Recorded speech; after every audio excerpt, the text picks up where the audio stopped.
Our first piece is Mimosa Shower by Japanese composer Yukiko Nishimura. Mimosa Shower was written with a sense of anticipation for spring. The tune is bright and represents the yellow and pink colors of the mimosa flowers. The dialogue of harmony ebbs and flows between the sections in the orchestra as the wind blows through the flowers. We hope you enjoy Mimosa Shower.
Our next piece is Bossa Rojo.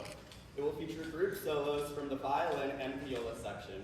The bossa is a popular Latin-style dance, so we hope this makes you want to also get up and dance with us. Thank you all once again.